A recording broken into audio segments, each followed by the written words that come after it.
Hello students, মই Rajashree welcome to our YouTube channel Kuhelika the Shower of Blessings. আজি আমি খুব এটা ইম্পৰ্টেন্ট টপিক পঢ়িম হেতু হৈছে জাৰ্নেল। তো জাৰ্নেল নো কি হেতু কবলে গলা মই এটা বস্তু কৈ দিছো যে আমাৰ একাউন্টিংত আমি ভ্যাৰাইটিজ প্ৰসেস পাইছিল হয়নে ইন ডুইং সাম এক্টিভিটিজ কিছুমান এক্টিভিটিজ কৰা প্ৰসেস পাইছিল সেই প্ৰসেসটা কি আছিল ৰেকৰ্ড আছিল হয়নে আমি ৰেকৰ্ড কৰিব লাগিব ৰেকৰ্ড আছিল তাৰপিছত ক্লাসিফাই আছিল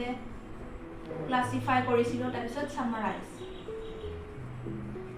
কৰিছিল হয়নে এতিয়া আমি এই প্ৰসেস বিলাক কৰাত কিছুমান প্ৰসিডিউৰ আছিল সেই প্ৰসিডিউৰ বিলাকে হৈছে সাবা আমি ৰেকৰ্ড কোড কৰো আমি ৰেকৰ্ড জাৰ্নেলত কৰো তো এইটো হল প্ৰসিডিউৰ এইটা হৈছে প্ৰসিডিউৰ জাৰ্নেল ওকে আমি ৰেকৰ্ড জাৰ্নেলত কৰো তাৰ পিছত ক্লাসিফাই কৰো আমি জাৰ্নেলৰ পৰা ক্লাসিফাই কৰো সেইখিনি লেজাৰ বুলি কয় ওকে তাৰ পিছত আমি কি কৰো সামাৰাইজ কৰো মানে সামাৰি এটা বনাও ধুনিয়াকে তাৰপিছত হেতু আছে trial balance summarise to trial balance তাৰপিছত ফাইনান্সিয়াল ষ্টেটমেন্ট বুলি ক'লে আমাৰ ইয়াতে কি আহি যায়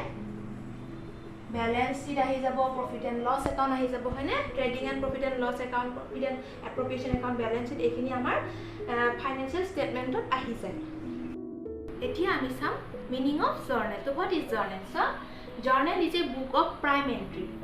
or a book of original entry in which transactions are first recorded in a chronological order, that is in the order or sequence they are entered. Okay, journal mane ki hoise journal is a prime entry hoine aru ei question to tumalok ahe swa moi agote koisilo which book is known as the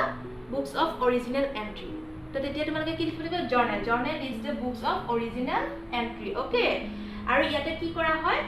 first record কৰা হয় হয়নে first record কৰা হয় কিন্তু কি ক্ৰনোলজি serial wise অৰ্ডাৰহে এটো classify কৰা হয় ওকে এটো আছিল মিনিং অফ জাৰ্নেল আৰু এতিয়া সবা আমি লাষ্ট ক্লাছত আমি কি পঢ়িছিলো লাষ্ট ক্লাছত আমি তিনটা টাইপস আছিল personal account real account and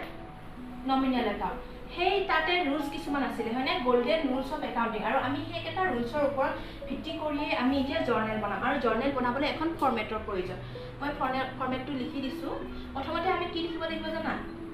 প্ৰথমতে আমি কোম্পানী নাম লিখিব লাগিব তাৰ পিছত জাৰ্নেল তাৰ পিছত ফৰমেটখন এনেকুৱা হয় ফাৰ্স্ট ফৰমেটত তোমালোকৰ ডেট ফাৰ্স্ট কলমত ডেট হয়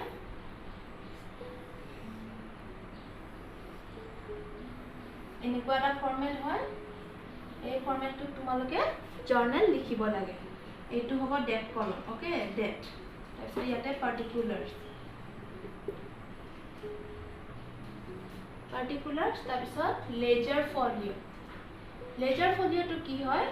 ইয়াতে আমি যেতিয়া জাৰ্নেলৰ এন্ট্ৰি বিলাকে আমি লেজাৰ ট্ৰান্সফাৰ কৰো ক্লাসিফাই কৰো হয়নে পোস্টিং কৰো তেতিয়া এই জাৰ্নেলৰ এন্ট্ৰি বিলাক লেজাৰৰ কোনটো পেজত গৈছে তাৰ এটা ৰেফাৰেন্স হিচাপে আমি পেজ নম্বৰটো ইয়াতে লিখো তো হৈছে হেতু লেজাৰ ফলিও তাৰপিছত ইয়াতে এই দুটা হৈছে এমাউন্ট কলম এই দুটাও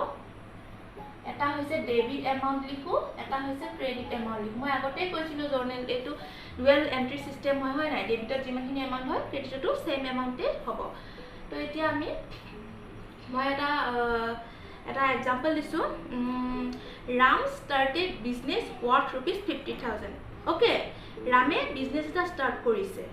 50,000 এটো আমি কেনেকৈ লিখিম তোমালোকে সোৱা আমি 3 টাইপস অফ একাউন্টস পাইছিলো পাৰ্সোনাল ৰিয়েল এণ্ড নমিনেল এতিয়া ৰামটো কি একাউন্ট ৰামটো পাৰ্সোনাল একাউন্ট হয়নে তাতে মানুহৰ নাম আহিছে গতিকে ৰাম পাৰ্সোনাল একাউন্ট গতিকে পাৰ্সোনাল একাউন্টৰ ৰুলসটো কি আছিল debit the ৰিসিভাৰ credit the giver হয়নে গতিকে ৰাম ইজ দ্য গিভাৰ ৰামে দিছে তো ৰামটো ক্ৰেডিট হ'ব ওকে ৰামটো ক্ৰেডিট হ'ব তাৰপিছত আমাৰ বিজনেছত কি আহিছে কেছ আহিছে হয়নে started a business worth ₹50,000 গতিকে আমাৰ what comes in কেছটো ৰিয়েল একাউন্ট কেছটো হৈছে ৰিয়েল একাউন্টৰ ৰুলসটো কি আছিল debit what comes in credit what goes out গতিকে comes into debit what comes in গতিকে কেছটো আমাৰ ডেবিট হ'ব গতিকে কেছ একাউন্টটো এনেকৈ লিখিম সোৱা কেছ একাউন্ট ডেবিট হয়নে ডেবিট তাৰপিছত Ram's capital Ram's to কোনো বেলেগ মানুহে Ram is the owner হেকানে আমি ডাইৰেক্ট Ram নি লিখো Ram's capitals লিখো ওকে Ram's capital account এতিয়া আমি এমাউণ্টটো লিখি দিম 50,000 তাৰপিছত এই এন্ট্ৰিটো এতিয়াও কমপ্লিট হোৱা নাই ইয়াতে আমি এটা সৰু নেৰেশ্যন দিব লাগিব নেৰেশ্যন এতিয়া চোৱা being business started by which case by Ram okay Rame business to start কৰিছে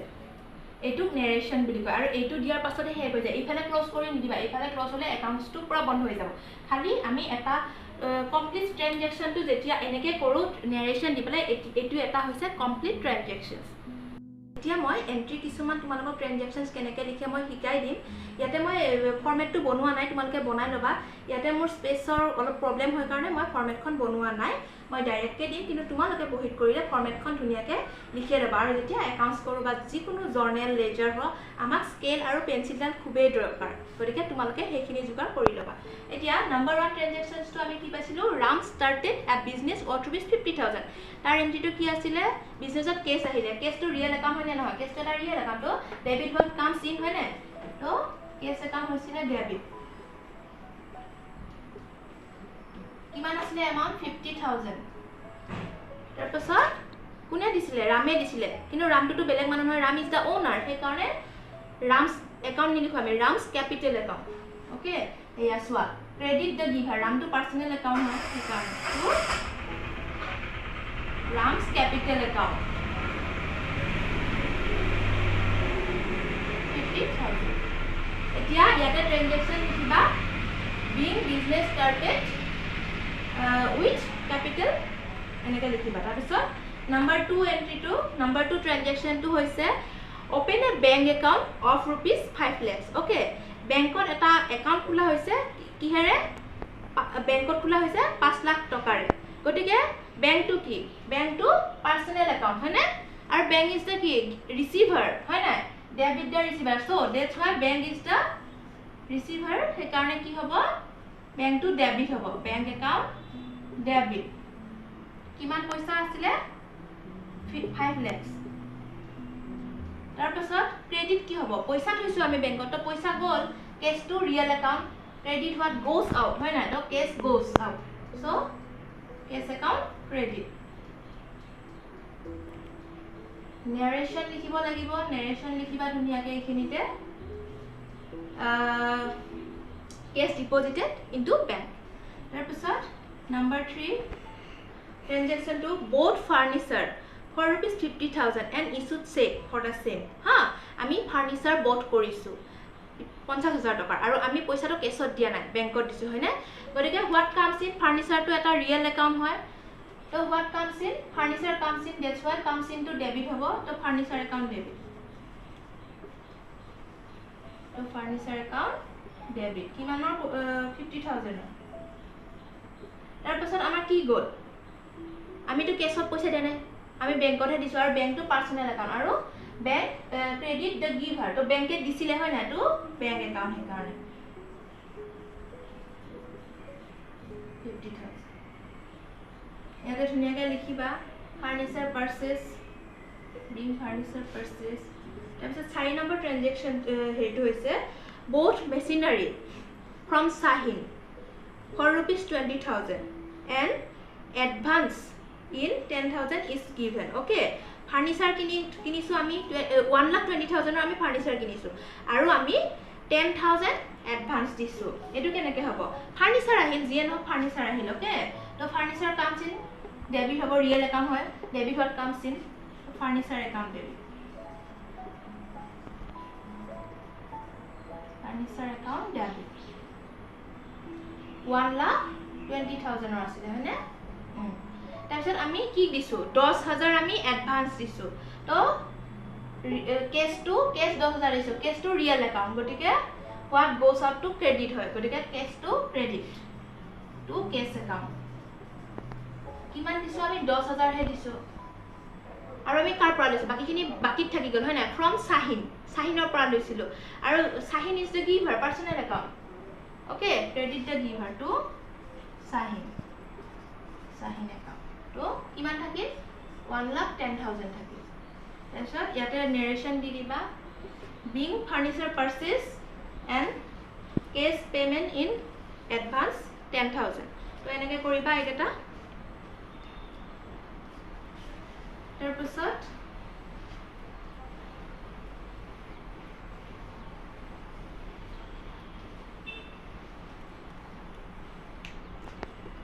তাৰ পিছত 5 নম্বৰ ট্ৰানজাকচনটো মই কৈ দিছো goods purchase from Krishna Traders ₹50,000 okay আমি goods purchase কৰিছো এটা সব goods purchase বা goods sales কৰিলে আমি একাউন্টটো sales account বা purchase account এ লিখো ওকে এটা কি আহিল আমাৰ goods আহিল তো purchase account debit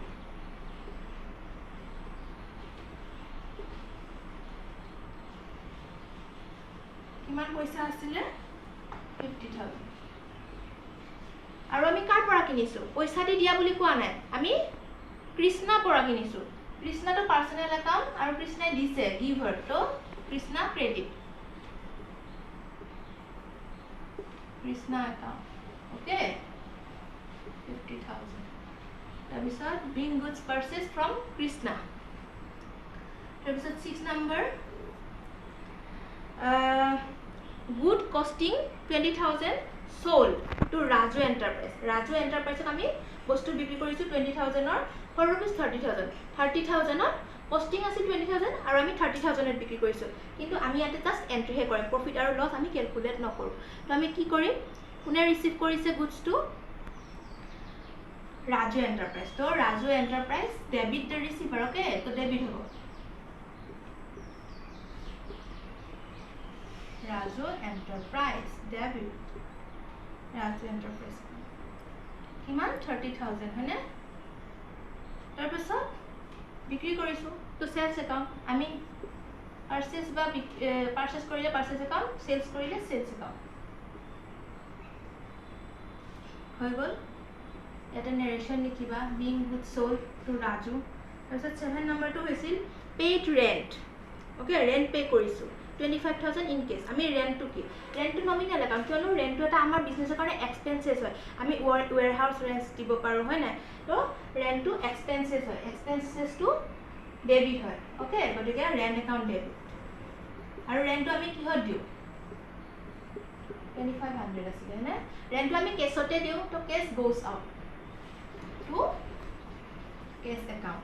তাৰপিছত নাৰেশন লিখবা being rent paid তাৰপিছত number 8 হৈছে paid salary rupees 10,000 to employees employees আমি salary pay কৰিছো তো salary টো এটা বিজনেছৰ কাৰণে লস এক্সপেন্সেস হয় না তো ডেবিট হ'ব salary account তো salary account debit to cash কেছতে দিম আমি salary cash goal cash goes out ইয়াতে 10,000 narration to লিখিবা being salary paid to employees okay number transaction to hetu hoise receive check in full settlement or full payment from Raju Enterprise ami Raju Enterprise ok bostu sell korisilu hone 20,000 er bostu ami 30,000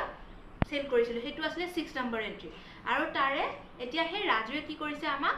secretary amak paisa dise gute full settlement kori dise okay to ki hobo amak kune dise Raju e dise hone kintu Raju e amak cash dia nai nohoy bank or through di he dise হয় না রাজু ব্যাংকত